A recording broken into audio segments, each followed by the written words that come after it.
दोस्तों नमस्कार।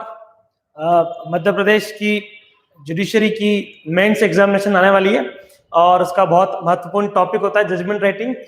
थोड़ा सा मैं उसके बारे में आपसे बातचीत करने आया हूँ। थोड़े से जो कंफ्यूजन है ना, जो कंफ्यूजन जेन्युइन है, आइए हम उसको डिस्कस करते हैं कि हम उसे किस तरीके से मानेंगे। एक पूरा फॉर्मेट मेरे पास है, हम शुरू से आखिरी तक है ना मार्शलिंग और एप्रिसिएशन तक समझेंगे किस तरीके से हमें इन चीजों को करना है। आइए हम शुरू करते हैं। सबसे पहला जो चीज लिखी होती है हमारे जजमेंट राइटिंग में है ना, मैं बताते बताते बहुत सारी बातें के बीच में छोटी छोटी आपको बताऊंगा। जैसे सबसे पहले हमें लिखना होता है in the court of judicial magistrate first class, उसके नीचे हमारा डिस्ट्रिक्ट, ये हमें क्वेश्चन पेपर में मिलेगा है ना। ये इंदौर, मैंने चूंकि मैं इंदौर से हूं तो मैंने इसको इंदौर लिखा हुआ है, क्वेश्चन पेपर में मिलेगा। चूंकि मध्य प्रदेश जुडिशरी है तो संभावित है कि एमपी की ही कोई आपको डिस्ट्रिक्ट तहसील देंगे, अदर स्टेट की देंगे तो आपको उस स्टेट का नाम लिखना है। उसके नीचे जज साहब का नाम आता है, प्रिसाइडेड बाय, या तो आप डॉट कर सकते हो तो भी दिक्कत नहीं है, आप ए बी सी करते हो या एक्स वाई जेड करते हो तो भी दिक्कत नहीं है, अगर आप ब्रैकेट में लिखते हो नेम ऑफ जज तो भी कोई दिक्कत नहीं है। लेकिन गलती से भी कोई फर्जी नाम, अपना नाम या किसी भी व्यक्ति का नाम यहाँ पर नहीं लिखना है। मतलब ऐसा नहीं कि केवल आपका नाम कि सर हमने तो अमन पाटीदार में लिखा है, आपको महात्मा गांधी, अब्राहम लिंकन है ना, और वो मार्क जुकरबर्ग, किसी का भी नाम यहाँ पर किसी भी परिस्थिति में नहीं लिखना है। समझना दोस्तों बात को, जजमेंट राइटिंग में क्या होता है या एग्जाम में क्या होता है, बेसिकली आप अगर कोई भी ऐसी हिंट दे रहे हो जिससे आपकी कॉपी अलग निकल आए, उससे प्रभावित होगा है ना। डिसमिस ही कर देते कई बार तो, कि आप ऐसा तो नहीं है अगर आप अपना नाम लिख दोगे ना तो कॉपी हो सकता है कि डिसमिस कर दी जाए, क्योंकि जो चेकर है उसके पास आपका नाम नहीं जाता है, केवल रोल नंबर जाता है। तो आपके नाम की सिक्रेसी बनाने के लिए आपको भी कॉपी में किसी भी प्रकार की कोई भी हिंट देना नहीं है। अच्छा, आप हिंट दे नहीं रहे हो, आपकी इच्छा नहीं हिंट देने की, पर हो क्या रहा है बेसिकली आपकी गलती की वजह से उन्हें ऐसा लग रहा है कि अच्छा इस बच्चे ने हिंट देने का प्रयास करा है, इसलिए कभी भी डॉट डॉट एबीसी एक्सवाईजेड या नेम ऑफ जज, ये सारी चीजें परफेक्ट है, इसके सिवा प्रिसाइडेड बाय में अपने को दूसरा नाम नहीं लिखना है। एक और गंभीर चीज, इन द कोर्ट में इन आएगा या नहीं आएगा, क्योंकि कल परसों मेरे पास एक फोन आया और उन्होंने बताया कि सर दिल्ली से एक बुक प्रकाशित होती है जजमेंट राइटिंग की, उसमें उन्होंने बेसिकली क्या कर रखा है, उन्होंने इन के ऊपर क्वेश्चन मार्क लगा रखा है और बोल रखा है कि इन ग्रामेटिकली भी गलत है और इसकी एस सच कोई आवश्यकता भी नहीं है। मैंने उसके ऊपर रिसर्च किया, मैंने देखा कि इन होना चाहिए या नहीं होना चाहिए। मैं बहुत बड़ा ग्रामर का वो है ना साइंटिस्ट नहीं हूं ग्रामर के ऊपर जो मैं तय कर पाऊं कि यहाँ पर इन प्रॉपर है या नहीं है। अच्छा, मैंने क्या चेक करा, मैंने बेसिकली सिंपल सी बात मैंने ये चेक करी कि मध्य प्रदेश जुडिशरी के जो प्रैक्टिकल जजमेंट दिए जा रहे हैं ना जजेस में, कोर्ट्स में, वो क्या कर रहे हैं, वो इन लिख रहे हैं, वो द लिख रहे हैं। क्योंकि उस बुक ने बोला है कि the court of judicial magistrate first class लिखो, इन मत लिखो। अच्छा, अब इस बात को छोड़ो कि इन सही है या गलत है, क्योंकि इन दोनों बात का कोई बहुत विशेष फर्क नहीं पड़ने वाला है। हाँ, अगर 1% भी फर्क पड़ने वाला है तो मैं बात करता हूं उसके बारे में। मेरा कहना है कि आप इन लिखिए, क्योंकि ये बात तो आपको पता है ना कि इन ग्रामेटिकली गलत है, इनकी आवश्यकता नहीं है। ये बात, ये जानकारी, ये महान जानकारी केवल आपके पास है क्योंकि आपने कोई अच्छे राइटर की अच्छी बुक पढ़ी है। सही या गलत का सवाल नहीं है, सवाल इस बात का है कि हमें कौन जो कॉपी चेक कर रहा है क्या उसे इस बारे में जानकारी है, क्या उसे पता है कि इन लिखना सही है गलत है। वो प्रैक्टिकली पिछले 50 सालों से हमारे मध्य प्रदेश में जुडिशरी किस तरीके से जजमेंट को लिख रही है, हमें उस तरीके से ही लिखना होगा। हम अगर अपनी अलग रूपरेखा बना देंगे, हम अगर, चलो सिंपल सी बात है, कोई फर्क नहीं पड़ता है इन लिख रहे हो, होता क्या है, कॉपी चेक करेगा, उसको दिखेगा पहले से आप दिखाओगे कि the court of judicial magistrate, इसमें कुछ कमी है बच्चे ने, है ना, इन आपके इस लाइन को कंप्लीट करता है। तो मेरा मानना है कि क्या सही है और क्या गलत है, इसको छोड़ते हुए, इसको थोड़ा सा इग्नोर करते हुए आप इन एग्जाम में अवश्य लिखिएगा। इन इसलिए लिखिएगा क्योंकि हमारी प्रैक्टिस में इन लिखा रहा है। जिस कॉपी चेकर को नहीं पता है कि इन गलत है, उसको क्या लगेगा, ओहो ये इन भूल के लिखना, आपके नंबर कट जाएंगे और कुछ नहीं होगा। चलो मान लो फॉर अ व्हाइल एक कॉपी चेकर ऐसा निकल गया जिसको पता है कि इन गलत है, पर वो आपको गलत नहीं मानेगा। क्यों? क्योंकि एक जजमेंट की बुक ने इनको गलत बताया, बाकी बुक ने इन लिखा हुआ है, पूरी जुडिशरी इन लिख रही है, तो हमारा इन गलत कैसे हुआ? इसलिए इन इन माय ओपिनियन अगर मैं आपकी जगह रहूंगा तो definitely in the court of judicial magistrate first class लिखूंगा। अगली बात, सर इसके सिवा और कोई फॉर्मेट भी हो सकता है? बिल्कुल हो सकता है। आप ये भी कर सकते हो कि इन द कोर्ट ऑफ, इसको स्किप कर दीजिए आप, इसकी जगह आप लिख दीजिए जज का name, in the court of ABC, उसके नीचे आएगा जुडिशियल मजिस्ट्रेट फर्स्ट क्लास, ये पूरा है ना, और उसके नीचे आएगा प्रिसाइडेड बाय। आप ऐसा भी कर सकते हो और आप ये भी कर सकते हो, पर इन दोनों में अगर मैं कंपैरिजन करूं तो मेरा मानना है कि ये जो फॉर्मेट मैंने आपके सामने पेश करा है ये ज्यादा अच्छा है। ये ज्यादा अच्छा इसलिए क्योंकि ये दिखने में सुंदर लगता है ना, क्योंकि उसमें हमारे पास नाम नहीं है। इन द कोर्ट ऑफ, यहाँ पर क्या लिखोगे आप? नाम तो है नहीं आपके पास, डॉट डॉट करोगे तो अच्छा नहीं लगेगा ना। अच्छा क्या लग रहा है? In the court of judicial magistrate first class, Indore Madhya Pradesh, एकदम सिस्टमेटिक आ रहा है ना, एकदम लगता है कुछ अच्छा लग रहा है, तो अपने को अच्छा लगना ज्यादा महत्वपूर्ण है। ठीक, नेक्स्ट है हमारा ये नंबर्स, है ना। यहाँ पर हम उस केस के बारे में डिटेल्स लिखते हैं। पहले क्या होता था? पहले क्रिमिनल केस नंबर चलता था, हालांकि ये आज भी गलत नहीं है, अगर आप एग्जाम में लिख के आओगे तो गलत नहीं है ना, क्योंकि कभी भी गलत नहीं है ये। पर अभी क्या आ रहा है? अभी फॉर्मेट चेंज हो गया। अभी एमपी जुडिशरी इस फॉर्मेट पे काम कर रही है। एग्जैक्ट ऐसा कैसा फॉर्मेट आपको लिख के आना है, क्योंकि मेरे हिसाब से एग्जाम के क्वेश्चन पेपर में आपको कोई भी डेट नहीं देंगे ना, registration number, filing number, CNR, ये डेट की संभावना रहती है, कभी कभी मिल जाती है। बाकी इन सबके जगह 4x लगा के आ जाना, डॉट डॉट करके आ जाना, जो भी करके आना, पर 4 लिखोगे। जो कॉपी चेक कर रहा है मध्य प्रदेश में वो जज है ना, वो तो प्रोफेसर तो है नहीं, वो जज है, तो वो रोज ये काम कर रहे हैं, उनको याद है कि 4 नंबर लाइन से लिखते हैं हम, तो उन्हें अच्छा लगेगा। एक कम भी हो जाएगा तो फर्क नहीं पड़ना, है ना। आपकी प्रतिभा इससे तय नहीं हो रही, आपकी प्रतिभा तय हो रही है, आगे वो एप्रिसिएशन से तय होती है। ये तो केवल फॉर्मेट है, तो फॉर्मेट फिर भी हम कोशिश करें कि एग्जामिनर के जितना करीब जाकर हम अपना पेपर देंगे उतना कंफर्टेबल वो रहेंगे, क्योंकि वो डेली जजमेंट लिख रहे हैं, है ना, जजेस रहते हैं वो, तो उनके सामने जो फॉर्मेट उनको रोज नजर आता है, अपन भी वही लिखो, क्योंकि जज बनने के बाद तो आपको इसी फॉर्मेट पे काम करना है। क्रिमिनल केस नंबर अब हम नहीं लिखते हैं, है ना। अब रजिस्ट्रेशन नंबर, अच्छा क्रिमिनल केस नंबर ही आपका ये नंबर है, पर इस लैंग्वेज को इस्तेमाल होता है। फाइलिंग नंबर, सीएनआर नंबर, जो कि सुप्रीम कोर्ट से तय होता है ना, हर केस का अपना एक इंडिविजुअल नंबर होता है। और इंस्टीट्यूशन डेट या डेट ऑफ इंस्टीट्यूशन, जो भी आप लिखना चाहें ये कर सकते हैं। कुछ मत करिए, कंफ्यूज होने की बिल्कुल भी जरूरत नहीं है, सीधा फॉर्मेट को याद करिए कि ये लिखना है हमें, है ना, क्योंकि एमपी जुडिशरी में जुडिशियल मजिस्ट्रेट फर्स्ट क्लास। अच्छा वैसे तो सीआरपीसी का शेड्यूल तय करता है कि कौन सा आपको फर्स्ट क्लास है, सेकंड क्लास है, पर बेसिकली क्या होता है कि जो अपने एग्जाम में आते हैं एमपी जुडिशरी में, वो जुडिशियल मजिस्ट्रेट फर्स्ट क्लास के आते हैं, तो आप उसको याद कर लीजिए। नीचे डिस्ट्रिक्ट देंगे, स्टेट देंगे, presided bye dot dot dot, हो गया। ये 4 चीज अपन ने लिख ली, इसको स्किप कर दिया। नेक्स्ट फर्दर आगे बढ़ते हैं। फर्दर हाँ, अगर आगे आपको लिखना है the state of Madhya Pradesh, है ना। हम जानते हैं क्रिमिनल लॉ में कभी भी स्टेट वर्सेस एक्यूज होता है ना। जिस व्यक्ति को मारा गया है, जिसके साथ अपराध हुआ है, उसका नाम नहीं लिखा था ना, उसके बिहाफ पे कौन लड़ता है? सरकार लड़ता है, क्योंकि किसी ने किसी को थप्पड़ मारा, बेसिकली ये जो थप्पड़ है ना, ये थप्पड़ उसने सरकार को मारा है, जो सरकार वहां पर राज कर रही है ना। मध्य प्रदेश में जो मध्य प्रदेश शासन है उसने उसको थप्पड़ मारा है, उस व्यक्ति को नहीं मारा है, तो उससे वहां पर सरकार उससे वहां पर लड़ती है। सर क्लियर नहीं दिख रहा है क्या? बाकी सबको क्लियर दिख रहा है? इन माय ओपिनियन बाकी सबको क्लियर दिख रहा है ना। ठीक, मैंने और उसको जूम कर दिया है ना, अब आपको शायद क्लियर दिखे। तो सबसे पहले क्या आएगा? सबसे पहले आएगा the state of Madhya Pradesh through police station district MP, है ना। प्रोसिक्यूशन की तरफ से ये यहाँ पर केस लड़ेंगे। नेक्स्ट यहाँ पर हमें ध्यान रखना है किसका नाम आएगा, एक्यूज का नाम यहाँ पर आएगा, एक्यूज की डिटेल्स आएगी कि किसके विरुद्ध है। तो वर्सेस करके आप क्या लिखेंगे, कौन यहाँ पर एक्यूज होगा, है ना। एक्यूज का नाम चूंकि एग्जामिनेशन पेपर में देते हैं तो वहां पर नाम आएगा, फादर का नाम नहीं देते तो सन ऑफ करके ऐसा कैसा फादर्स नेम लिख देना, एज में लिख देना, अगर कोई एज हो, एज अगर नहीं हो तो एक्स ईयर्स लिख देना, है ना। कोई भी फर्जी एज मत लिखना, 26, 27, 28, कोई मतलब नहीं है।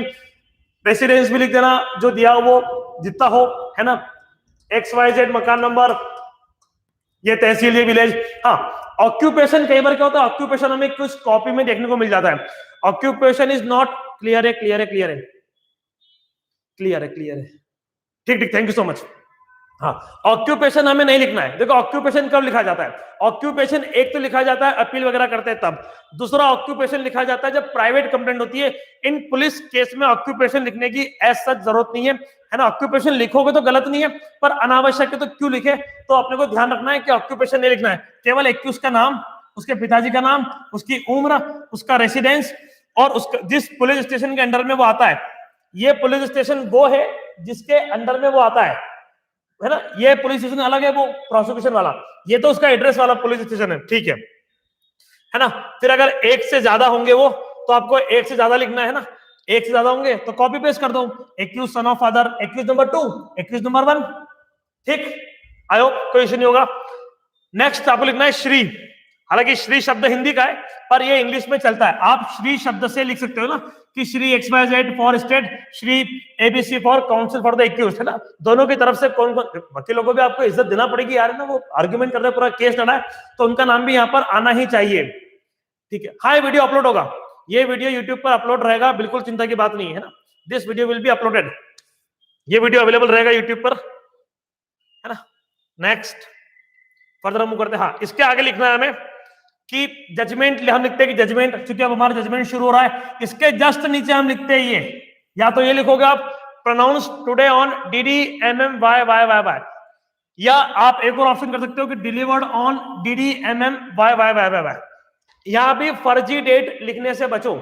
बहुत से बहुत आप जिस आपकी जो एग्जाम डेट है वो लिख सकते हो, एग्जाम डेट के सिवा दूसरी डेट मत लिखना, क्योंकि ये एक प्रकार की हिंट हो सकती है। हम क्यों मौका दे किसी को हमारे बारे में कुछ भी सोचने का?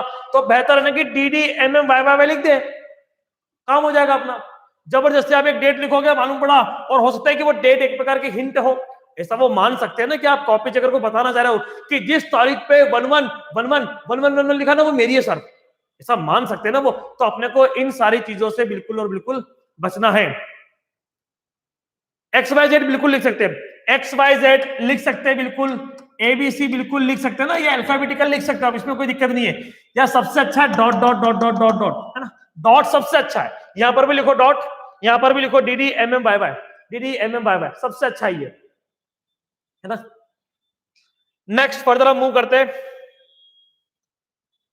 इन दोनों में से किसी भी एक को आप चूज कर लीजिए और उसको लिख लीजिए आप, ठीक। इसके बाद हमारा पहला पैराग्राफ शुरू होता है जजमेंट राइटिंग का।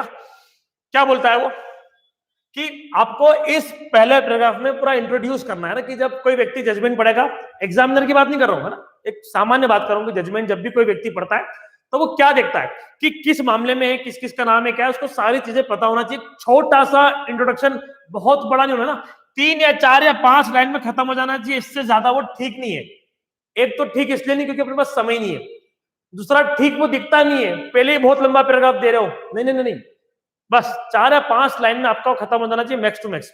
इसमें क्या क्या चीजें आना चाहिए, इसमें अपने को ये चीजें आ जाना चाहिए भाई, ये सारी चीजें इसमें बहुत महत्वपूर्ण है। ऑब्जेक्ट क्या है पहले पैराग्राफ का, है ना, ऑब्जेक्ट ऑफ फर्स्ट पैराग्राफ हम यहाँ पर देख लेते हैं। Short introduction about the case, आपको केस का एक शॉर्ट इंट्रोडक्शन यहाँ पर देना है बेसिकली। दूसरा, डेट, टाइम और प्लेस, ये बात उसमें आ जाना चाहिए कि किस दिनांक को कब अपराध किस प्रकार से हुआ। तीसरी जरूरी चीज है एक्यूज का नाम और कंप्लेंट का नाम, इनके नाम भी वहां पर आ जाना चाहिए। चौथा महत्वपूर्ण है सेक्शन जिसके अंदर वो पनिशेबल है, ये जो सेक्शन होता है ना आईपीसी के सेक्शंस भी उसके अंदर आ जाने चाहिए। आईपीसी कौन सी थी भैया? 1860 वाली, तो विद ईयर, है ना, ब्रैकेट में लिखा हुआ मैंने कि 1860 भी लिखना है, केवल आईपीसी लिख के नहीं छोड़ना है, 1860 पूरा लिखना है। And the very short ingredient of the के ऑफेंस, है ना, जो एक्ट उसने कराया उसके हमें छोटा छोटा उसके बारे में लिखना है कि उसने एक्ट क्या कराया, है ना। एक्ट मतलब उसने गाली बकी, उसने एब्यूजिव लैंग्वेज का इस्तेमाल करा है, उसने फिल्थी लैंग्वेज का इस्तेमाल करा है, उसने ऑब्ससीन लैंग्वेज का इस्तेमाल करा है, उसने आपको किसी रेजर ब्लेड से मारा है जो एक शार्प कटिंग ऑब्जेक्ट है। आपको बताना है कि एग्जैक्टली आपने जो ये 294 लिखा है तो क्यों लिखा है, 323 लिखा है तो क्यों लिखा है, 506 लिखा है तो क्यों लिखा है, आपको बताना पड़ेगा ना कि उसने चूंकि एब्यूजिव लैंग्वेज यूज करी। मैं एग्जाम्पल बताता हूं आपको, इसके एग्जाम्पल में ये रहा। आपके पास दो ऑप्शन होते हैं बेसिकली, या तो आप आईपीसी की लैंग्वेज यूज कर लीजिए डायरेक्टली, एक सेकंड, या तो आप आईपीसी की लैंग्वेज यूज कर लीजिए, या क्वेश्चन पेपर में दी हुई लैंग्वेज का भी आप यूज कर सकते हैं। कहने का मतलब ये कि आपको जो एग्जाम होता है ना उसमें या तो ऑप्शनल लैंग्वेज क्या है, ये 294 की लैंग्वेज है, मतलब पेयर एक्ट की लैंग्वेज है। पर फिल्दी लैंग्वेज, एब्यूसिव लैंग्वेज, ये क्या है, ये आपके क्वेश्चन पेपर की लैंग्वेज है। तो मेरा ऐसा ओपिनियन है कि केवल आप इसको मत लिखो, आपको 294 की अगर एग्जाम्पल से बात करो तो आपको बोलना पड़ेगा पब्लिक प्लेस पे हुआ है, एनआई उससे व्यक्ति हुआ था। एब्यूजिव लैंग्वेज है जो ऑब्स्सीन इन नेचर है, अगर यहां पर आप ऑब्स्सीन शब्द लिख रहे हो तो कोई दिक्कत नहीं है। पर आप फिल्थी लैंग्वेज अगर क्वेश्चन पेपर में तो आपको लिखना पड़ेगा कि ऑब्स्सीन इन नेचर, क्योंकि 294 का अपराध तभी बनता है जब कोई भाषा, कोई लैंग्वेज ऑब्स्सीन इन नेचर की होती है। तो इस बात का ध्यान देना है। आप इस तरीके से लिखोगे है ना कि वो एट और near public place for using annoyance, for causing annoyance using obscene language, और for causing annoyance using filthy language obscene in nature. या चूंकि एब्यूसिव, फिल्थी कुछ भी शब्द इस्तेमाल कर सकते हैं। मैं इसलिए बोल रहा हूं कि क्वेश्चन पेपर में क्या भाषा इस्तेमाल है और आपके आईपीसी में क्या भाषा इस्तेमाल है। आपका आईपीसी ऑब्स्सीन शब्द की बात करता है, क्वेश्चन पेपर आपका फिल्थी लैंग्वेज या एब्यूसिव लैंग्वेज की बात करता है। ये दोनों अपराध थोड़ी है, अपराध तो ऑप्शनल लैंग्वेज है।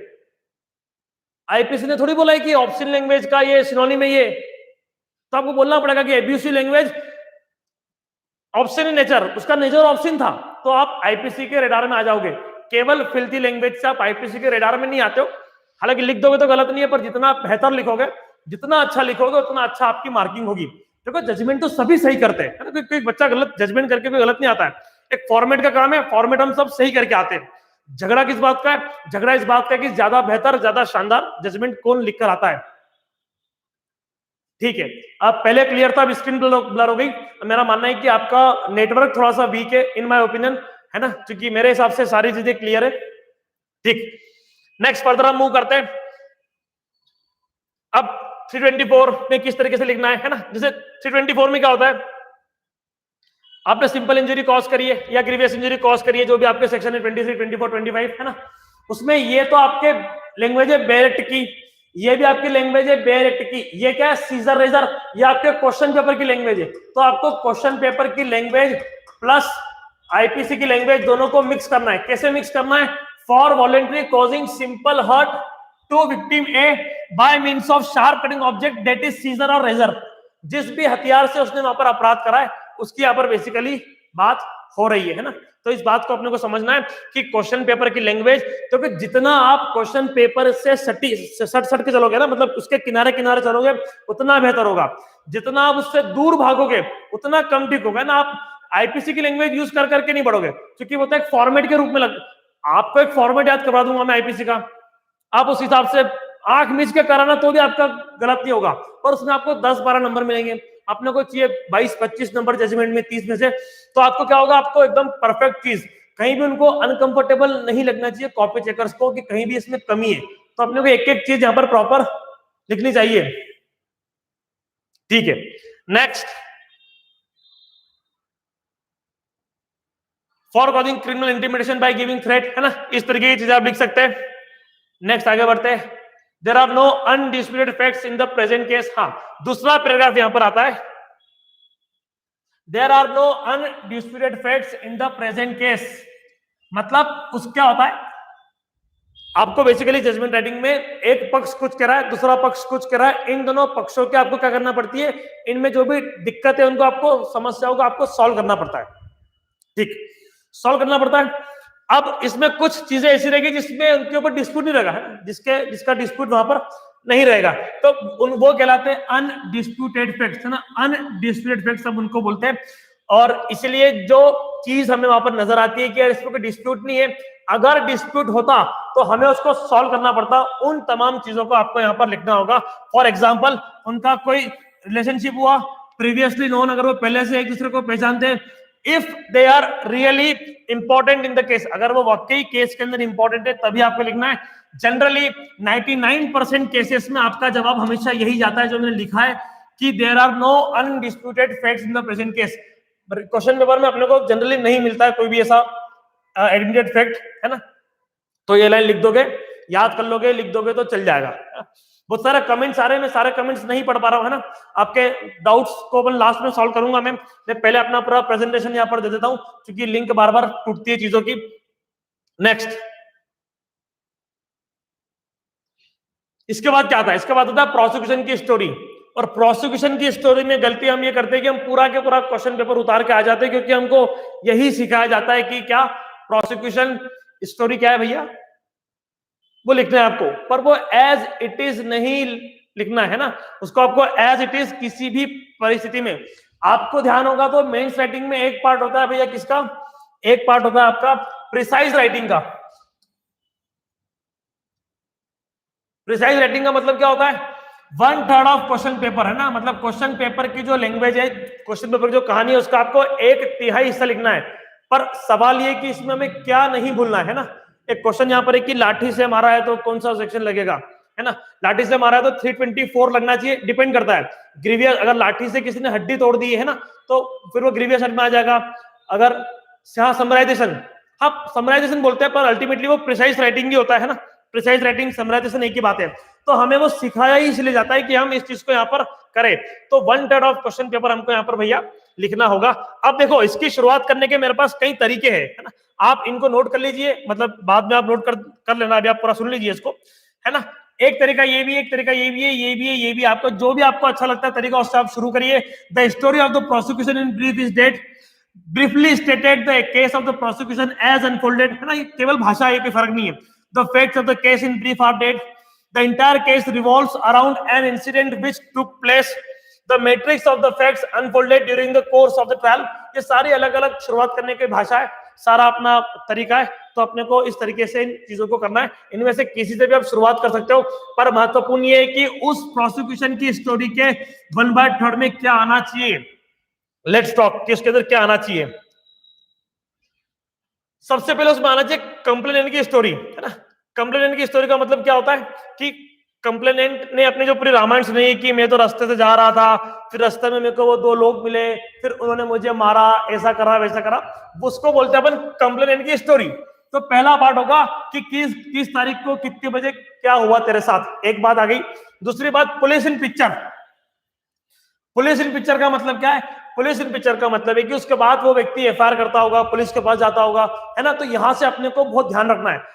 यहां पर आपको शॉर्ट कर सकते हो आप, लेकिन बाद में शॉर्ट करने का आपके पास स्कोप कम रहेगा। क्यों बोल रहा हूं, बताता हूं। Informant went to police station, आपको बताना होगा, आपको बताना होगा एफआईआर लिखी गई है, आपको बताना होगा एफआईआर कौन से सेक्शन में लिखी गई आईपीसी की, आपको बताना होगा ड्यूरिंग इन्वेस्टिगेशन पुलिस ने साइट प्लान बनाया और मेडिकल एग्जामिनेशन करा, या किसी व्यक्ति को उन्होंने अरेस्ट करा है, फिर कंप्लीशन ऑफ इन्वेस्टिगेशन के बाद 173 की रिपोर्ट सबमिट होती है, उसके बाद कॉग्निजेंस लिया जाता है, उसके बाद 207 का कंप्लायंस होता है। ये सारी बातें आपको यहाँ पर लिखना होगी, है ना। आप केवल ये नहीं लिख सकते कि एफआईआर होती है और उसके बाद चालान पेश हो जाता है, नहीं नहीं नहीं, गलत हो जाएगा। पुलिस की इन्वेस्टिगेशन क्या क्या हुई है यहाँ पर अपने को बताना जरूरी है कि पुलिस ने अपनी कार्रवाई में क्या क्या किया है, क्या क्या चीजें सामने आई है। तो ये भी महत्वपूर्ण है, आप इस चीज का ध्यान रखें कि ये सारी चीजें महत्वपूर्ण है। आगे मैंने नोट्स बना लिए इसके, मैं बता देता हूँ यहाँ पर आपको, ये चीजें यहाँ पर महत्वपूर्ण है। कंप्लेंट की पूरी स्टोरी, एफआईआर को लॉन्च किया जाना, इन्वेस्टिगेशन का बिगिन होना, इन्वेस्टिगेशन के बिगिन होने के बाद 161 के रिकॉर्ड हुए, स्टेटमेंट रिकॉर्ड हुए, कोई अरेस्ट हुआ, कुछ सीज हुआ, कोई एमएलसी एग्जामिनेशन कराई, प्रिपेयर कराया कुछ, और उसके बाद चार्जशीट फाइल हुई, कॉग्निजेंस लिया आपने 190 में, 207 का कंप्लायंस हुआ। ये सारी बातें आपको इस पैराग्राफ में लिखना होगी। नेक्स्ट बात क्या है यहाँ पर महत्वपूर्ण, आखिरी, मतलब ये आपके जो जुडिशरी उसमें काम नहीं आता है, ये जो एडीजे वाली एग्जाम है उसमें काम आता है। ये जो चीजें ये भी यहाँ पर आती है ना, कोई डेट, कोई मृत व्यक्ति जिसको डिस्चार्ज कर दिया है, किसी ने कॉम्प्रोमाइज कर लिया है, या कोई भाग गया, इन सब का नाम यहाँ पर आता है। अच्छा, इन सब का नाम ऊपर नहीं आता है ना, जो अपन ने अभी ऊपर पढ़ा ना, ये जहाँ 21 का नाम आता है सब, तो बताओ यहाँ पर किन लोगों के नाम नहीं आते बताता हूं। यहाँ पर जो व्यक्ति मर चुका है उसका नाम कभी नहीं आएगा, जिस जुवेनाइल जस्टिस का अलग केस चलेगा दूसरी ट्रायल में उसका नाम नहीं आएगा, जिन लोगों का कॉम्प्रोमाइज हो गया है उनका नाम नहीं आएगा, जिन लोगों को कोर्ट ने डिस्चार्ज कर दिया है उनका नाम नहीं आएगा। इन 4 लोगों के नाम यहाँ पर नहीं आएंगे। जो मर गया है, जिसका केस दूसरी ट्रायल में चलेगा, जिसने कॉम्प्रोमाइज कर लिया है, और जिसको कोर्ट ने डिस्चार्ज कर दिया, इन चारों के नाम यहाँ पर नहीं आएंगे। इस बात को ध्यान रखना है ना। ये कभी भी गलती से कभी क्वेश्चन में आपको दे दे कंफ्यूज करने के लिए, तो इनका नाम क्रिमिनल में यहाँ पर नहीं लिखाता है ना। तो वो नाम कहां पर आएंगे, वो नाम प्रोसिक्यूशन की स्टोरी में आखिरी में हम उन नामों को लिखेंगे। ठीक, नेक्स्ट आपका पैराग्राफ आता है फोर्थ पैराग्राफ जिसमें आप लिखते हो किसके बारे में, डिफेंस के बारे में। तो इसमें आप लिखते हो सबसे पहले कि उसको चार्ज पढ़ के सुनाया गया, उसके बाद हम लिखते हैं कि उसने बोला कि मैं इनोसेंट हूं, उसके बाद आप उसने 313 की एग्जामिनेशन के बारे में बोलते हो, और उसके बाद अगर उसने कोई डिफेंस प्रोड्यूस किया होता है, डिफेंस विटनेस, तो आप उसके बारे में बताते हो। इसके भी नोट से नीचे बने हुए, इसको भी देख लेते हैं अपन, इसमें क्या क्या महत्वपूर्ण है। ये तो आएगा ही आएगा, है ना, इनको याद कर लेना कि charge, read over and explain to the accused, accused pleaded not guilty, 313 की एग्जामिनेशन होती है ना। डिफेंस अगर वो डिफेंस लेता है कि मुझे झूठा फंसाया, पैसे के लेन देन में झूठा फंसाया, क्वेश्चन पेपर में आपको देंगे, तो उसको आपको यहाँ पर लिखना है कि एक्यूज ने क्या डिफेंस लिया है, कि मैं वहां नहीं था, मैं कहीं और था, या झूठा फंसाया, व्हाटएवर आपको लिखना है। और आखिर में लिखना है आपको, अगर उसने विटनेस ने कोई डॉक्यूमेंट या किसी विटनेस को प्रेजेंट किया है ना, डॉक्यूमेंट को प्रोड्यूस करा है, किसी विटनेस को प्रेजेंट करा है, तो आपको ये भी बताना है कि उसने भैया कुछ प्रेजेंट करा है। तो इस तरीके से आपका क्या हुआ, पहला पैराग्राफ में आप इंट्रोडक्शन दिया, दूसरे पैराग्राफ में आपने अनडिस्प्यूटेड फैक्ट्स के बारे में बताया, तीसरे पैराग्राफ में आपने प्रोसिक्यूशन की स्टोरी बताई, और चौथे पैराग्राफ में आपने ये एक्यूज की पूरी कहानी बताई। इनको रट लेना, मतलब 30 में से 12-15 नंबर की व्यवस्था तो रट की हो जाएगी, तो इनको अच्छे से आप रट लेना, अपना काम हो जाएगा। लेट्स मूव फर्दर, है ना, बने रहना क्लास में। आगे एप्रिसिएशन के बारे में कुछ अच्छी बातें बताऊंगा, किस तरीके से वहां पर मैं इंप्रूव कर सकते हैं उसके बारे में I will let you know. Point for determination, है ना, इसके बाद हमें पॉइंट्स ऑफ पीडी बनाने पड़ते हैं, और ये पीडी का सिंपल सा फंडा है दोस्तों, जितने अपराध होते हैं, है ना, अगर 323 है तो एक पीडी बनेगा, 294 भी आएगा तो 2 बन जाएंगे, 500, जितने अपराध है उतने क्या बनते हैं अपने बेसिकली पॉइंट्स ऑफ डिटर्मिनेशन।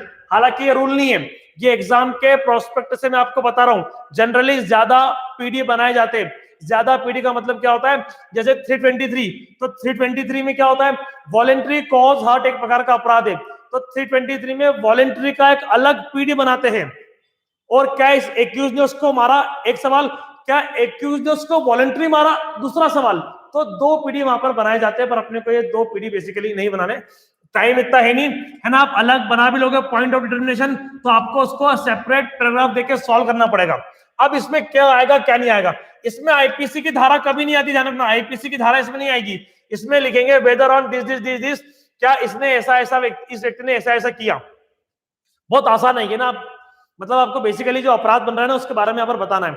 एक बात, दूसरी महत्वपूर्ण बात मैं आपको बताता हूँ यहाँ पर, क्या होता है जब 2 या 2 से अधिक, है ना, जब मान लो 323 भी है, 94 भी है, 506 भी है, आप बार बार ये टाइम लिखोगे, ये प्लेस लिखोगे, ये डेट लिखोगे, टाइम वेस्ट होगा। अगर 2 या 2 से अधिक आप बना रहे हो पॉइंट्स ऑफ डिटर्मिनेशन, तो आपको क्या करना है, ये करना है आपको, whether on at least date time and place, इतनी सी लाइन में आपको बात खत्म करना है, और आगे फिर उसके ऑफेंस की बात करना है ना। अगर 2 मामले हैं तो दोनों में आप डेट बकायदा लिखो, टाइम बकायदा लिखो, जगह बकायदा लिखो। लेकिन अगर आपको समय नहीं है, 2 से ज्यादा अधिक है, तो फिर आप at least date time and place करके उसको लिख सकते हो, तो इससे भी अपना काम चल जाएगा। तो इस बात को भी अपने को यहाँ पर ध्यान रखना है कि एटलीस्ट डेट एंड टाइम का इस्तेमाल कब करना है, जब 2 से ज्यादा पॉइंट्स ऑफ डिटर्मिनेशन अपने को बनाने हो, है ना, तब अपना क्या टाइम वेस्ट नहीं होगा। अब इसके भी जो महत्वपूर्ण पॉइंट्स है वो यही है, मैं आपको बता देता हूं कि आईपीसी के sections of IPC not to be mention, IPC के सेक्शन मेंशन नहीं करना है। At least date time and place should be avoided where there are 2-3 points of, है ना, जहां पर 2 या 3 पॉइंट है वहां पर इनको अवॉइड करना चाहिए इस लैंग्वेज को, है ना। अगर 3 से ज्यादा है तो आप फिर आप उसको यूज कर सकते हैं। जैसे ये लिखा हुआ है मेरे नोट्स में कि वॉलेंट्रीनेस का अलग बनाया जाता है, पर सवाल ये कि वॉलेंट्रीनेस का आप अलग बनाओगे, है ना, तो इसमें समस्या ये है दोस्तों कि आप बना तो लोगे, पर बाद में आपको एक सेपरेट पैराग्राफ के साथ इसको संभालना पड़ेगा। ऐसा नहीं होगा कि आपने आप बना तो दिए बहुत सारे और बाद में आप बात ही नहीं कर रहे हो, आपको बाद में उसके ऊपर विशेष बात करना होगी। तो इस बात का आप ध्यान रखिएगा, है ना, कि जिसका पॉइंट ऑफ बनाएंगे अपन उसको बाद में अपने को एप्रिसिएशन में हैंडल भी करना है। इसलिए वॉलंटरीनेस का मत बनाना अगर आपके पास एक पैराग्राफ उसके ऊपर लिखने के लिए नहीं हो। पर ये बता दूं, अगर आप कन्विक्शन कर रहे हो तो वॉलंटरीनेस का बनाना और आखिर में एक पैराग्राफ लिखना कि हम इसको क्यों वॉलंटरी मानते हैं, आपका अलग इंप्रेशन होगा, आप एक अच्छे जजमेंट में अच्छे नंबर की ओर आगे बढ़ेंगे, है ना। मैं बताऊंगा कि वॉलंटरी में अलग से क्या लिखेंगे, वो चीजें हम डील करेंगे नो डाउट। नेक्स्ट, इसमें साफ साफ लिखा हुआ है, मैं पढ़ के बताता हूं। Separate PD of voluntariness should be made, but in such case, you have to explain and prove the fact of voluntariness very promptly. And due to lack of time, we cannot give 1-2 paragraphs independently on voluntariness. समय की कमी के कारण हम ऐसा कर नहीं पाते, है ना? तो इस बात का अपने को ध्यान रखना है. Therefore, we can also include the point of voluntariness specifically in the same PD, है ना? 323 के अंदर ही आप वॉलंटरीनेस का भी बना दो और हर्ट कॉज का भी बना दो. इन दोनों का अलग अलग बनाओगे तो टाइम वेस्ट आपका होगा.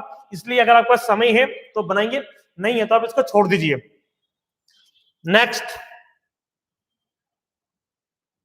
अब आता है आपका फाइंडिंग्स विद रीजन, है ना? यहां से शुरू होता है आपका मार्शलिंग और इसके बाद एप्रिसिएशन, जो बहुत महत्वपूर्ण है. बहुत ध्यान से इसको सुनिएगा. मार्शलिंग में होता क्या है, एप्रिसिएशन में होता क्या है. मार्शलिंग तक तो पूरा याद कर लेना है, रट लेना है कि अपने को कहां पर क्या लिखना है ना? समस्या एग्जाम में आएगी तो एप्रिसिएशन में आएगी. मतलब ये मान के चलिए कि 3 घंटे के पेपर में 2.5 घंटे लगातार आपके हाथ चलना चाहिए, तो आप बहुत अच्छा जजमेंट करके आएंगे. अगर आपके हाथ केवल 2 घंटा चले और 1 घंटा आपने पढ़ने में बर्बाद कर दिया तो भैया, है ना, आप उतना लिख नहीं पाएंगे, बाकी बच्चे उतना लिख देंगे. अच्छा, जजमेंट आप गलत करके नहीं आओगे, पर कम करके आओगे ना, फटाफट करके आओगे. तो फटाफट करने में आप प्रॉपर रीजनिंग नहीं दे पाओगे. मैं अभी बताता हूँ रीजनिंग क्या होती है. जैसे इस पैराग्राफ को भी आप याद कर सकते हो, है ना, कि in order to avoid the repetition of evidence all points of are to be taken together. Burden of proof under section 101 prosecution के ऊपर है कि उसको बियॉन्ड रीजनेबल डाउट प्रूव करना है. Therefore to prove the guilt of the accused prosecution examined as man, है ना. ये नया कल्चर है, ये पहले नहीं होता था ना. पहले सीधे प्रोसिक्यूशन 1, 2, 3 शुरू होते थे. ये पैराग्राफ अभी नए प्रचलन में आया है कि इसमें आप बताते हो कि प्रोसिक्यूशन ने कितने 4 विटनेस पेश करेगी, 5 करेगी, 6 करे, है ना. आप थोड़ा सा एक ओपनिंग पैराग्राफ करते हो, वरना पहले क्या होता था, सीधा शुरू हो जाता था 6th पैराग्राफ से, प्रोसिक्यूशन 1 ने ये बोला, है ना. पर अभी अपने को 5th पैराग्राफ को इसके ऊपर आप देना है, आप थोड़ा सा बता पाओ कि हमको सब पता है कि प्रोसिक्यूशन को प्रूव करना पड़ता है. हम ये भी बता दें कि हम रिपीटेशन अवॉइड करने से बचना चाहते हैं, इसलिए सभी पॉइंट्स को हम एक साथ डील कर रहे हैं. और प्रोसिक्यूशन ने इतने विटनेसेस को एग्जामिन करा है. अगले पैराग्राफ से आप एक एक करके इन विटनेसेस को डील करेंगे. Let's see how. Marshalling of evidence. अब शुरू होती है मार्शलिंग ऑफ एविडेंस, है ना. तो शुरुआत कैसे करना है आपको, मतलब क्या आपके ना, देखो चीजें याद कर लोगे दिक्कत नहीं आएगी. आप याद कर लो कि to substantiate the charge against the accused person, prosecution first examine complainant, उसका नाम लिखोगे Ramesh as prosecution 1, who in his examination in chief deposed at on the lines of case of prosecution. अच्छा, ये लाइन बहुत महत्वपूर्ण है. कौन सी लाइन महत्वपूर्ण है? Deposed on the lines of the case of the prosecution. क्योंकि क्या होगा, अगर 3 गवाह होंगे और वो बहुत सारी बात बोलेंगे तो आप इतना सारा पेपर में लिख नहीं पाओगे, और बार बार एक ही बात को रिपीट करने को अपने को हर हाल में अवॉइड करना है. बात को समझना आप. Depots of the lines of prosecution, है ना. आगे और बताऊंगा. तो इन चीजों को आपको ध्यान रखना है. इससे आपने क्या बता दिया कि प्रोसिक्यूशन ने जो बात बोली है उसके ऊपर ये करा है. एक बार तो आपको लिखना है कहानी, है ना. मान लो कि 3 आई विटनेस थे, तो एक विटनेस की आपको पूरी बात लिखना है और बाकी 2 विटनेस के लिए आपको बोलना है कि इसने प्रोसिक्यूशन 1 की लाइन पर या उसके जैसे सारी बातें बोली है, उसने जो एडिशनल बातें बोली अपने को फिर वहां पर केवल वही लिखना है. बिल्कुल बिल्कुल, ये वीडियो मेरा चैनल पे अपलोड रहेगा, निश्चिंत रहिए. नेक्स्ट,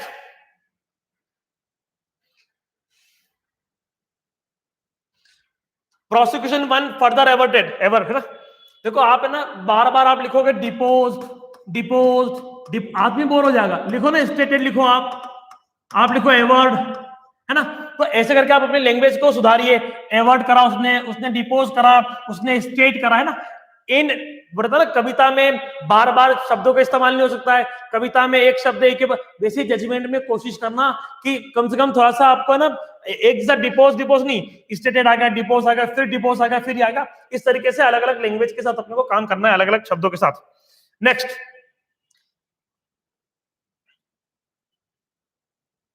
फिर क्या होता है इसमें, प्रोसिक्यूशन 1 ने क्या क्या करा. देखो प्रोसिक्यूशन जो विटनेस 1 होता है बेसिकली वो एफआईआर करता है ना.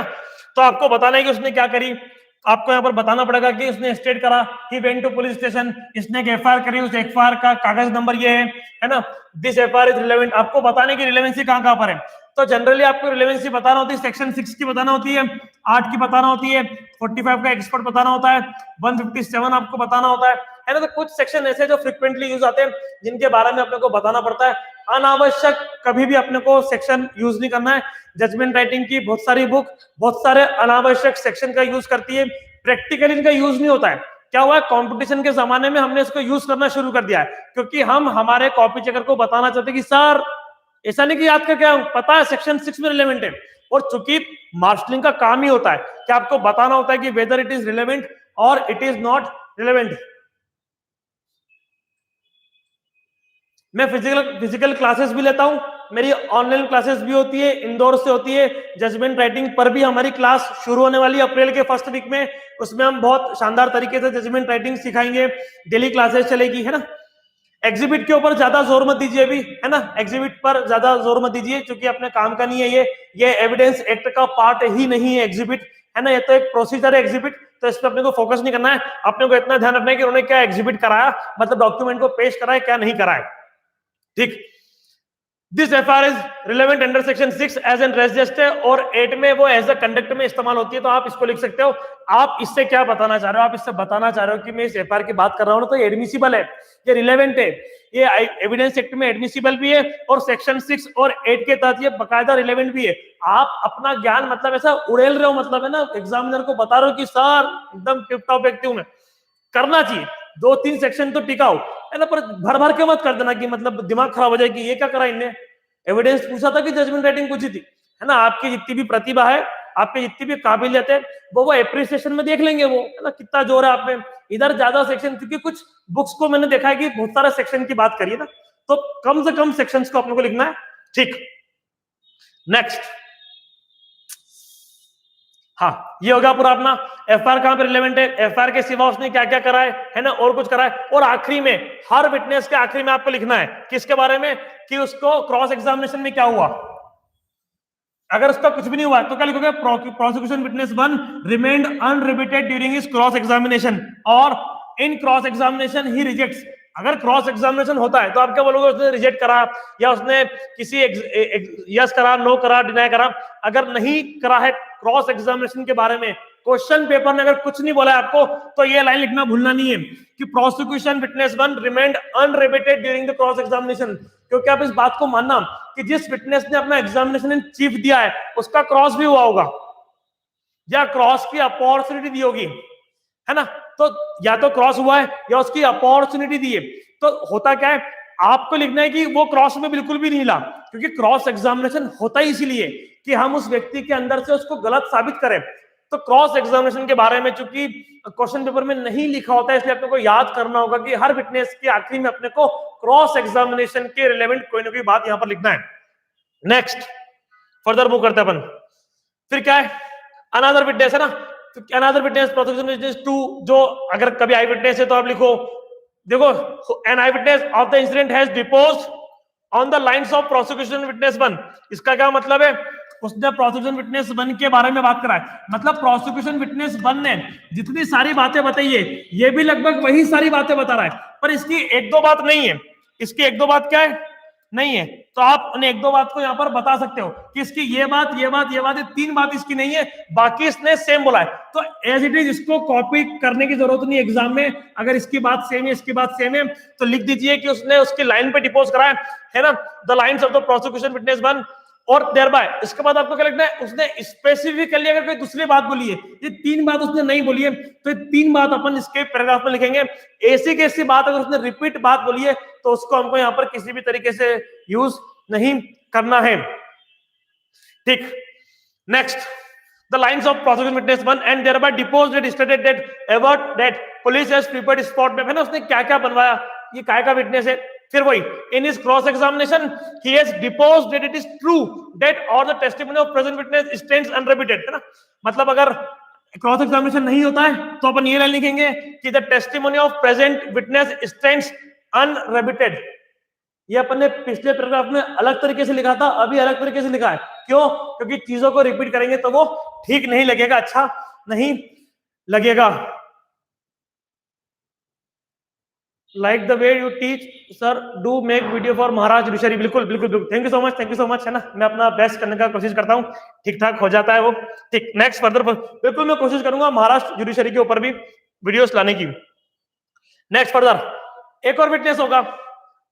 अब देखो इसने भी क्या बोले, another witness for prosecution reiterated the entire prosecution story, है ना। अगर इसने भी वही पूरी रामायण सुनी है प्रोसिक्यूशन की, तो वो रामायण लिखने की जरूरत नहीं है। आप क्या करोगे, आप लिख दोगे कि उसने रिट्रीट करा है पूरा। हाँ, अगर इसने कोई स्पेसिफिकली बात बोली है, कोई नई बात इसने बोली है, तो आप उसको मेंशन करोगे, क्योंकि अपने को मार्केटिंग में टाइम वेस्ट नहीं करना है, क्योंकि एप्रिसिएशन में अपने को करना है अपना टाइम खराब ज्यादा से ज्यादा। वहां पर 5-7 पैराग्राफ लिख पाए झमाझम वाले, तो मजा आ जाएगा। ठीक, next, prosecution thereafter examine. Doctor साहब आए भैया, है ना, डॉक्टर साहब प्रूव करेंगे अब। तो डॉक्टर साहब किसमें रिलेवेंट है, डॉक्टर साहब 45 इंडियन एविडेंस एक्ट में इनका एक्सपर्ट ओपिनियन रिलेवेंट है। तो यहाँ पर आप 45 का मेंशन कर सकते हो। मैं ऐसा मेंशन करना पसंद नहीं करता हूँ, सेक्शन नहीं खेलता हूं मैं, है ना, अच्छा नहीं लगता है, मेच्योरिटी अपनी, है ना। ठीक, prosecution thereafter examine doctor this who depose that in his examination, उसने ऐसा ऐसा करा है। और उसके बाद वो क्या करता है, वो अपने साथ अपनी रिपोर्ट भी पेश करेगा। जो डॉक्टर साहब होता है ना, अपनी एक एमएलसी रिपोर्ट होती है या एक्स्ट्रा रिपोर्ट होगी, कोई भी रिपोर्ट होगी, कोई भी फिल्म होगी, वो डेफिनेटली पेश करेंगे। अगर नहीं पेश करते तो वो केस के ऊपर प्रभाव छोड़ता है बहुत बड़ा। अभी आगे मैं बात करूंगा उसके बारे में, ठीक है। वो जो एमएलसी बनाता है, अगर वो एमएलसी लेके आता है, तो आप लिख सकते हो कि उसने अपनी एमएलसी साबित करी है which bears his signature from point to C. एक एमएलसी होगी, उस पे इसके सिग्नेचर होंगे, उस पे लिखा होगा इसके नंबर C1 to C2। तो सी से सी के इसके सिग्नेचर है, इसने बोला कि हाँ मेरा सिग्नेचर है, तो उससे क्या होता है, उससे कागज का टुकड़ा साबित हो जाता है। पुलिस के द्वारा बनाया गया हर कागज का टुकड़ा कोर्ट में, न्यायालय में साबित होना चाहिए, इस बात का अपने को ध्यान रखना है। और प्रोसिक्यूशन का काम वही होता है, वो जो भी डॉक्यूमेंट बनाती है उसको साबित करने के लिए किसी को बुलाती है। उसने एमएलसी पेश करी चालान में, डॉक्टर आएगा प्रूव करने। उसने एफआईआर पेश करी है, कंप्लेनेंट आएगा प्रूव करने। उसने किसी को गिरफ्तार करा है, तो विटनेस आएंगे प्रूव करने के लिए गिरफ्तार करा है। तो प्रोसिक्यूशन की हर कहानी को, हर स्टेज को प्रूव करने का काम होता है अपना ट्रायल में। ठीक, नेक्स्ट, जनरली सेक्शन 6, 8, 9, 157 एंड 45 इनका यूज करना है। इनके सिवा बाकी सेक्शन का अक्सर यूज नहीं करते हम मार्शलिंग में। अब क्या होगा भैया, अब डिफेंस विटनेस का यहाँ पर काम आएगा कि डिफेंस ने क्या विटनेस लिए। तो डिफेंस विटनेस के ध्यान रखना, 2 आएंगे पैराग्राफ। एक आएगा 313 वाला कि उसने अपने एग्जामिनेशन में क्या बोला और उसने डिफेंस क्या लिया। दूसरा, उसने डिफेंस में प्रोड्यूस किसको करा, डिफेंस विटनेस 1, 2 पैराग्राफ। एक 313 वाला, उसने क्या डिफेंस लिया है, उसने क्या स्टेटमेंट दिया है। दूसरा कि किस विटनेस को उसने यहाँ पर एग्जामिन करा है। तो ये बात भी यहाँ पर इंपॉर्टेंट है कि उसने किस विटनेस को एग्जामिन करा है, उस विटनेस ने क्या बोला है, उस विटनेस का क्रॉस एग्जामिनेशन हुआ या नहीं हुआ है। अगर उसका क्रॉस एग्जामिनेशन नहीं हुआ है, तो आप लिख सकते हो कि who stated that defence witness 1 remained unrebutted during his cross examination और इन क्रॉस एग्जामिनेशन ही वाज अनेबल टू एक्सप्लेन, या जो भी आपको लिखना, आप चीजों को लिख सकते हो। ये सब चीजें क्वेश्चन पेपर में उपलब्ध होती है। इसके बाद आपको लिखना है आर्ग्यूमेंट्स, है ना, कि दोनों आर्ग्यूमेंट्स, ये सारी चीजें जो मैंने अब तक बताई है ना, ये सारी चीजें लगभग क्वेश्चन पेपर में उपलब्ध होती है।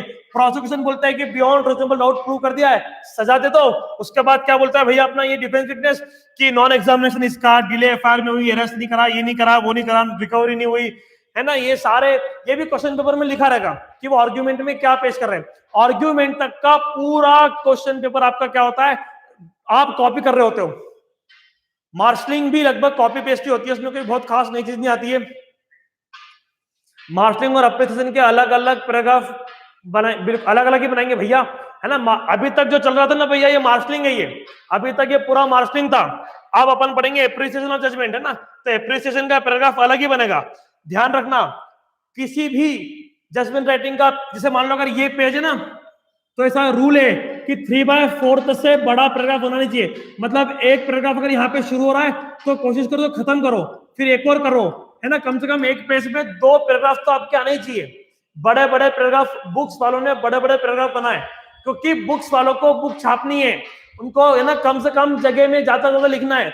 एग्जाम में अपने पास पेपर की कमी नहीं होती है, तो अपने को स्पेस छोड़ना है, अपने को पैराग्राफ में लिखना है। मैंने आपने देखा, मैंने हर पैराग्राफ वाइज लिखा हुआ है ना। हर थोड़ी देर में एक पैराग्राफ है, सुंदर लगता है।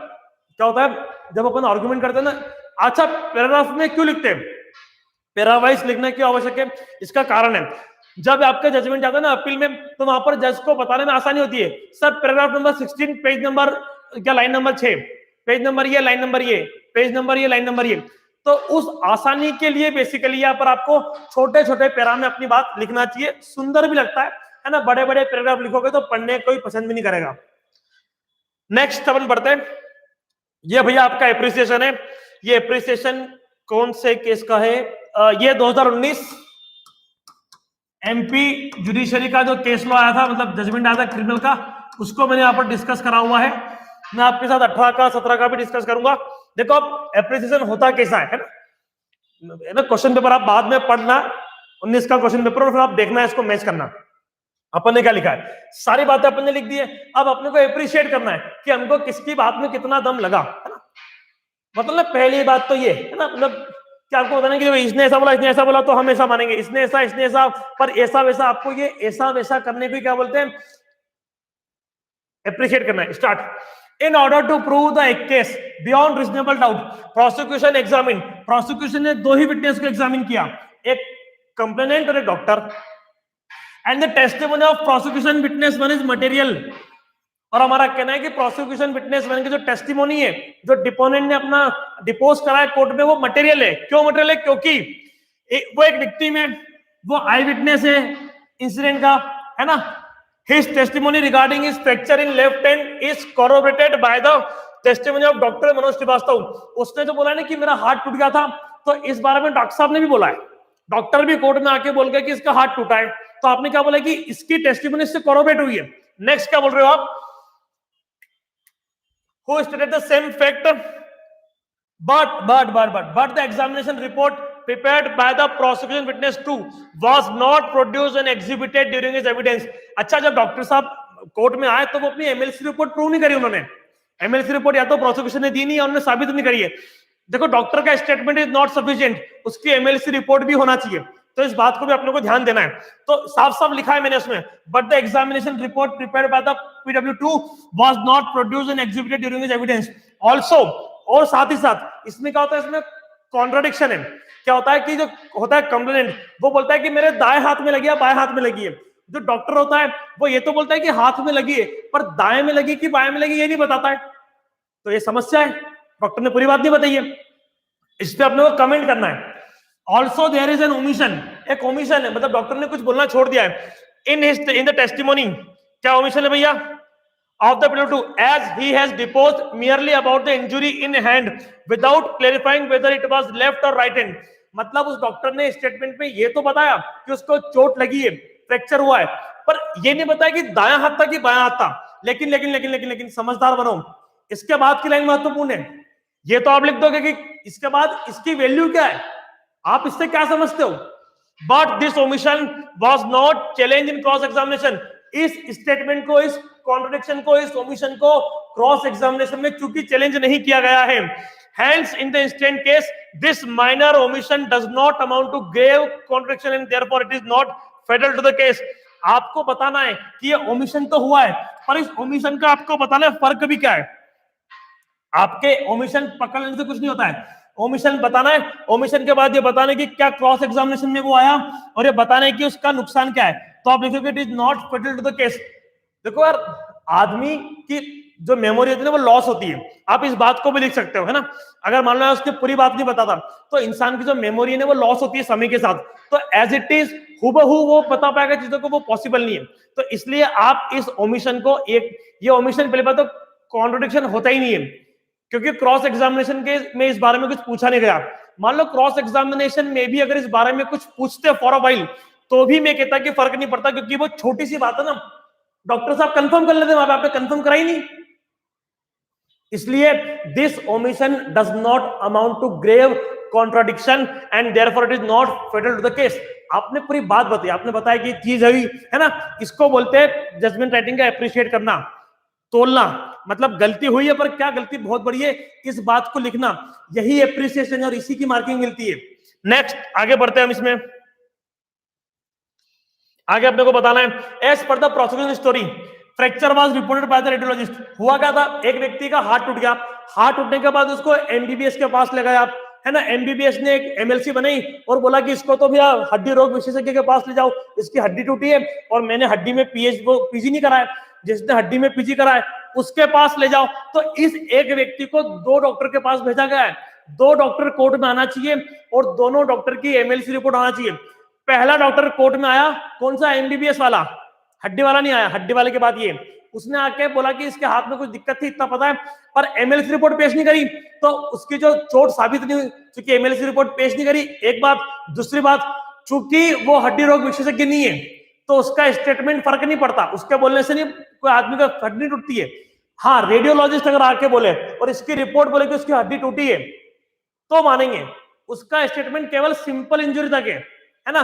ग्रीवियस हर्ट प्रूव वो नहीं कर सकता, वो केवल सिंपल इंजरी प्रूव कर सकते हैं कि हाँ इसको लगी थी, चोट थी, खून था, घाव था, है ना, उसका लिमिटेड था।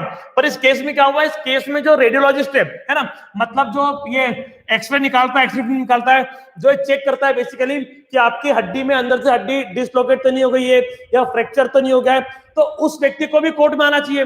वो कोर्ट में आएगा, वो बोलेगा कि ये व्यक्ति मेरे पास आया था, मैंने इसकी जांच करी थी, ये मेरी रिपोर्ट है उस दिन की, ये दस्तखत मेरे ही है, तब जाके उसकी वो साबित होगी। पर इसमें क्या हुआ, उसको एग्जामिन नहीं किया।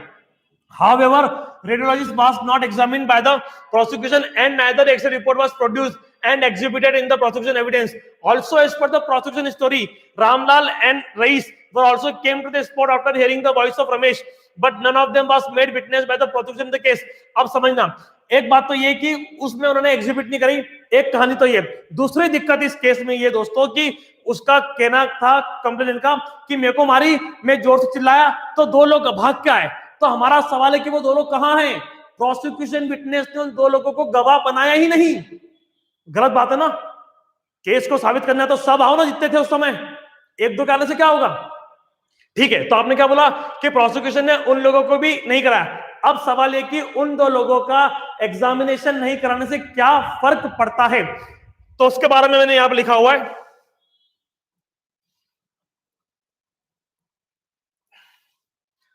However, the testimony of complainant cannot be disregarded, है ना, कंप्लेनेंट की कहानी को डिसरिगार्ड नहीं कर सकते, merely because it is not corroborated by any other independent witness।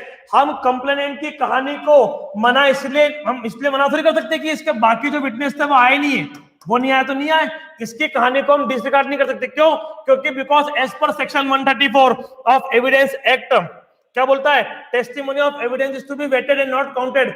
एक अपराध को साबित करने के लिए कितने लोग चाहिए, इस बारे में क्या बोलता है 194? ऐसा कोई फिक्स नहीं है, एक व्यक्ति भी साबित कर सकता है, हो सकता है 10 लोग भी साबित नहीं कर पाए। ठीक है, because as per section 194 of Indian evidence act testimony of evidence is to be weighted and not counted. Still तो अपन ने क्या बोला है, अपन ने अभी तक कोर्ट ये समझाया जजमेंट में कि देखो भैया वो दो लोग नहीं आए ना, उन दो लोगों के आने से जो हमारा आदमी है ना जिसको चोट लगी है, इसको हम झूठा नहीं बोल सकते, क्योंकि हमारा एविडेंस एक्ट का 184 बोलता है कि अपराध को साबित करने के लिए कोई नंबर ऑफ विटनेस नहीं चाहिए, है ना। तो उन दो के आने और नहीं आने से फर्क नहीं पड़ता है, क्योंकि हम वेटेड, है ना, वजन देखते हैं, वजन उसमें सत्यता कितनी थी, क्रेडिबिलिटी कितनी थी, ट्रस्ट वर्दीनेस कितना था, एंड नॉट काउंटेड। हम लोग काउंट नहीं करते कि जिसके पास ज्यादा विटनेस वो केस जीत जाएगा, ऐसा होता है क्या? नहीं होता है ना।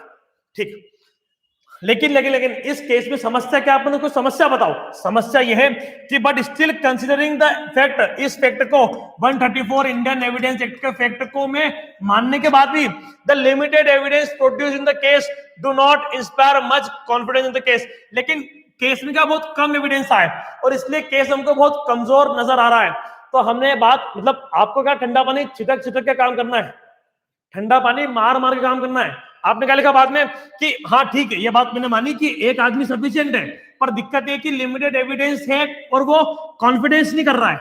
हमको कॉन्फिडेंस नहीं रहा है कि व्यक्ति सच बोला है इसने, क्योंकि एमएलसी रिपोर्ट आई नहीं है, कोई गवाह आया नहीं है ना, उसकी बात में खासा दम लग नहीं रहा है। डॉक्टर के आने से क्या हुआ है, डॉक्टर के आने से ये साबित हुआ है कि उसको कोई चोट वोट लगी थी, ये थोड़ी साबित हुआ है कि उसको उस एक्यूज नहीं मारा है, क्योंकि सेल्फ इन्फ्लिक्टेड इंजरी भी तो एक चीज होती है। मैं अगर अपने हाथ पे घाव कर लूं और बोलूं कि इसने मेरे को मारा, तो डॉक्टर क्या साबित कर देगा कि हाँ मेरे पास आया था लड़का, इसके हाथ में घाव तो था, तो डॉक्टर साहब ने घाव साबित करा है, ये साबित नहीं हुआ अभी तक कि ये घाव उस व्यक्ति ने करा है, इसलिए ये केस में ऐसा कुछ एविडेंस नहीं आया, इसलिए केस ये अभी तक कमजोर है। नेक्स्ट, इस केस में आयो का भी एग्जामिनेशन नहीं हुआ है ना, आयो ने भी इस केस को मतलब विटनेस नहीं बना था, प्रोसिक्यूशन विटनेस, आयो का प्रोसिक्यूशन विटनेस बहुत जरूरी है ना। ऐसा नहीं कि इसके नहीं होने से हम सजा नहीं कर सकते, कभी भी इसका होना नहीं होना इतना फर्क नहीं पड़ता है, पर उसकी जरूरत है।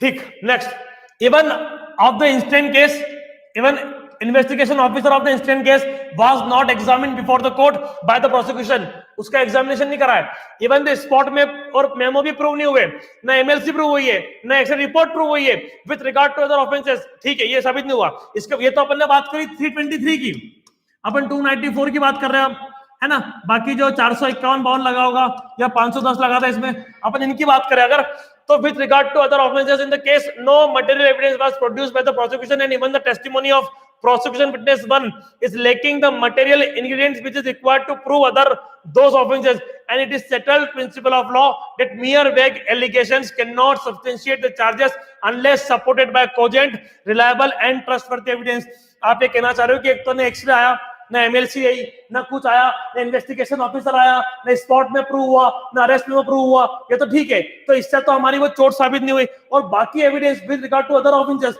बाकी ऑफेंसेस के लिए भी कोई मटेरियल एविडेंस नहीं आया, और समस्या क्या थी, केवल प्रोसिक्यूशन विटनेस ने उसके बारे में बोला है, और प्रोसिक्यूशन विटनेस में कमी क्या थी कि मटेरियल इंग्रेडिएंट जो थे, जैसे 294 में क्या है, 294 में आपको बोलना पड़ता है कि मुझे गाली बकी गई, उससे मुझे बुरा लगा, शोककारित हुआ, है ना, 506 में आपको भाई लगा कि नहीं लगा, किस तरीके का आपको भाई थ्रेट दिया गया, ये बातें अपने को लिखना पड़ेगी। 2018 वाला जजमेंट में लूंगा, अगर आप लोग बोलेंगे कि सर 2018 का जजमेंट लो, उसमें 294 और 506 की बात अच्छे से करिए, क्योंकि उसमें एविडेंस में प्रोसिक्यूशन विटनेस ने बोला था कि गाली बकी है, कि धमकी दी है। इस केस में प्रोसिक्यूशन विटनेस वन ने एविडेंस में बोला ही नहीं है कि गाली बकी है, धमकी दी है, केवल उसने प्रोसिक्यूशन स्टोरी में आया था, तो अपने को ज्यादा टाइम वेस्ट करने की जरूरत नहीं पड़ी। पर अगर प्रोसिक्यूशन विटनेस यहाँ पर बोल देता अपने एविडेंस में कि मुझे गाली बकी है, धमकी दी है, तो अभी अपने को 2 पैराग्राफ यहाँ पे बढ़ाना पड़ जाते। ठीक, next, on the other side, अब डिफेंस की बात करो। On the other side, defence put by the accused was not challenged in cross examination, hence it can be regarded as proved. उसको क्रॉस एग्जामिनेशन में उसको चैलेंज नहीं करा defence witness को, तो उसकी बात को हम प्रूव्ड मानते हैं। तो फाइनली क्या करें, hence there is nothing material on record, record पे कुछ मटेरियल है ही नहीं कि जिसके दम पे हम अपराध को साबित कर पाए। There is nothing material on the record to substantiate the allegations levelled by the complainant against the accused as the initial burden to prove the cases upon the prosecution, and here prosecution failed to discharge its liability in the light of weak evidence। और prosecution ने अपने कमजोर evidence के माध्यम से इस case को beyond reasonable doubt साबित करने में पूरा के पूरा असमर्थ रहा है। और इसके बाद क्या करेंगे अपन, इसके बाद फाइनल 2 ऑप्शन रहते हैं आपके पास, या तो आप कन्विक्ट करोगे या आप एक्विट करोगे, दोनों की लाइन है। For this reasons this court is of view that the prosecution has failed to prove the guilt of accused beyond reasonable doubt and therefore the court acquit the accused under this section। अगर सजा करना है, for this reasons this court is of view that the prosecution has proved the case beyond reasonable doubt and therefore the court convicts the accused। उसके बाद पूरा आता है, conviction की एक अलग प्रक्रिया है, एक्विटल की एक अलग प्रक्रिया है, इस तरीके से यहाँ पर काम आता है। सर सिविल केसेस भी, हाँ मैं बिल्कुल सिविल जजमेंट भी करूंगा। देखो आप दोस्तों मुझे रिक्वेस्ट कर लेंगे, अगर सिविल का तो मैं एक सिविल का भी लेके आ जाऊंगा। 2018 में भी जजमेंट मेरे पास नोट्स बने हुए, लगभग सभी जजमेंट के नोट्स हैं, तो आई विल डिस्कस देम। जो भी डाउट्स वगैरह है आपकी, आप मुझसे पूछ सकते हो। मेरा अनुरोध है कि जो जजमेंट राइटिंग की बुक्स होती है, उन बुक्स में बहुत सारी मिस्टेक होती है, आप समझना। उन बुक्स में क्या होता है, एक बुक्स में दिक्कत ये, गलत कुछ भी नहीं है, दिक्कत है कुछ। क्या दिक्कत है, एक तो वो अपनी बुक पब्लिश करना होता है, बहुत सारा लिखना होता है, तो वो जो आपका एप्रिसिएशन है वो केवल 1 या 2 पैराग्राफ में खत्म कर देते हैं। मेरा मानना है एप्रिसिएशन कम से कम 4, 5, 6 पैराग्राफ का होना चाहिए। यही तो आपको मार्किंग दिलाएगा, यही तो मार्क्स दिलाएगा, इसी के तो नंबर है। केवल और केवल अगर आप ये करोगे कि एप्रिसिएशन को 2 या 2 पैराग्राफ में कर दोगे, तो इससे आपके नंबर मिल तो जाएंगे। आपको मिलेंगे 30 में से 20 नंबर, जिसके 6 उसको मिलेंगे 30 में से 25 नंबर। केवल बात पैराग्राफ लिखने की नहीं है ना, काम की बात होना चाहिए। पर 25 नंबर चाहिए कि 20 नंबर चाहिए? सर 25 चाहिए। तो फिर एप्रिसिएशन पे टाइम वेस्ट होगा ना। सर एग्जाम में टाइम कैसे मैनेज करें? एग्जाम में टाइम आप ऐसे मैनेज करोगे दोस्तों कि बाकी जो फॉर्मेट आपको याद होना चाहिए, मार्शलिंग के आर्ग्यूमेंट तक आपको सारी चीजें याद होना चाहिए। क्वेश्चन पेपर पढ़ते पढ़ते सब शुरू कर दिया आपने लिखना ही, मतलब क्वेश्चन पेपर पढ़ते गए और अपना काम शुरू हो गया। टाइम वेस्ट करा ही नहीं, क्वेश्चन पेपर एक बार पढ़ा, 2 बार पढ़ा, 3 बार पढ़ा, टाइम पास नहीं होगा। शुरू करा, थोड़ा बहुत ऊपर से व्यू देखा, जगह क्या है, थाना कौन सा, हाँ ठीक है, in the code of this पढ़ते गए लिखते गए। तो क्या होगा, पढ़ते पढ़ते अपने आर्गुमेंट तक आप आ जाओगे। पढ़ते पढ़ते ही आप इतनी देर में जब लिखोगे और पढ़ोगे तो पूरे केस को समझ जाओगे। इसके बाद मस्त एप्रिसिएशन करना 5-6 पैराग्राफ में शानदार वाला, 294 ये, 506 ऐसा वैसा, हम क्यों माने इसकी बात, उसकी बात क्यों माने, है ना, नॉन एग्जामिनेशन ऑफ आयोग का क्या फर्क पड़ता है, मैं तो अभी इसको बहुत शॉर्ट में बताया है ना, क्योंकि मेरे पास टाइपिंग ज्यादा करी नहीं मैंने नोट से, तो यहाँ पर सामने लाने के लिए केवल इतना सा लिखा था। इसमें 2-3 पैराग्राफ और बनने थे, है ना, ये भी कम है, 3-4 भी कम है, कम से कम 5-6 पैराग्राफ अगर आए मस्त वाले, है ना। क्योंकि इसमें क्या, अभी इसमें अपन ने क्या नहीं बताया, इसमें अपन ने ये नहीं बताया कि एमएलसी के साबित नहीं होने से क्या होता है, और क्या नहीं बताया इसमें अपन ने ये नहीं बताया कि non examination of investigation officer का क्या फर्क पड़ता है। तो ये चीजें भी रिकॉर्ड में आना चाहिए, ताकि जो कॉपी चेकर उसको पता हो कि सारे ही एंगल से ये व्यक्ति को पता है और सभी एंगल से सारी चीजें यहाँ पर कर सकता है। धन्यवाद, शुक्रिया, नमस्कार। मेरा आज का सेशन चूंकि 1 घंटे का हो गया है, समाप्त होता है। आप लोग अपना स्नेह बनाए रखना, मैं समय समय पर लाऊंगा, है ना। डाउट्स वगैरह है जो भी आप मुझसे पूछ सकते हैं, है ना। मेरा अपना एप्लीकेशन है, वहां पर भी कुछ वीडियोस जिसके मिल जाएंगे आपको इन फ्यूचर। बाकी हमारा लीगल होम का व्हाट्सएप ग्रुप भी चलता है, तो व्हाट्सएप ग्रुप भी आप ज्वाइन कर सकते हैं। व्हाट्सएप ग्रुप ज्वाइन करने के लिए आप मैसेज कर सकते हैं मुझे 7974994436 पे, है ना। हमारा टेलीग्राम पे चैनल है, उसको भी आप ज्वाइन कर सकते हैं, हमसे आप जुड़े हुए रह सकते हैं। सर एक्विटल और कन्विक्शन के पैरा को मिला के मैं इसके बारे में बात करूंगा, है ना अंजलि जी। जब मैं पूरा जजमेंट लेके आऊंगा जिसके अंदर सारी बातें होगी, उसके अंदर डेफिनेटली मैं इसके बारे में बात करूंगा कि बात के जो ये है, अपने कन्विक्शन में कौन सी लाइन लिखोगे, डिपेंड करता है, केवल कन्विक्शन कर रहे हो, केवल एक्विट कर रहे हो, या दोनों कर रहे हो। मेरा कहना है कि अगर एग्जाम में स्कोप मिलता है तो कन्विक्ट भी करके आइए और एक्विट भी करके आइए, क्योंकि आपको एग्जामिनर को बताना है कि आई नो एवरीथिंग, मुझे पता है कि कन्विक्शन की क्या रूल है, मुझे पता है कि एक्विटल करने के बाद क्या करना होता है। तो एक एक चीज अपने को करना पड़ती है। बिल्कुल अपलोडेड है भाई आकाश वर्मा जी, ये वीडियो अपने आप अपलोड हो जाएगा, है ना। सर पैराग्राफ नंबर मेंशन करने में एक नंबर नहीं मेंशन करना होता है क्या? नहीं करना होता है, कर सकते हो, कोई दिक्कत नहीं है ना। मतलब ऐसा कोई रूल नहीं है, आप अगर करोगे तो भी कोई दिक्कत नहीं है, नहीं करोगे तो भी कोई दिक्कत नहीं है। हाँ एक बात ध्यान रखना, आपको हर पेज पे आपको लिखना है नंबर, है ना, ये मत भूलना आपको हर पेज पे लिखना है नंबर, पेज नंबर और केस नंबर, ये 2 चीज जजमेंट के हर पेज पे आएगी, ध्यान रखना। यहाँ फ्रंट पे पेज नंबर तो यहाँ आता है, सॉरी, है ना, एक सेकंड, ऐसा आएगा, पेज नंबर यहाँ आ जाएगा 2, यहाँ पे आएगा केस नंबर, हर पेज पे आएगा केस नंबर कोने पे, ध्यान रखना जजमेंट में हर पेज के कोने पे केस नंबर आएगा, है ना। और पैराग्राफ में ही अपने को सारी चीजें करना है। ठीक ठीक, पक्का अपलोड हो जाएगा, है ना, निश्चिंत रहिए। चलिए धन्यवाद, शुक्रिया, नमस्कार, मुलाकात करते हैं फिर।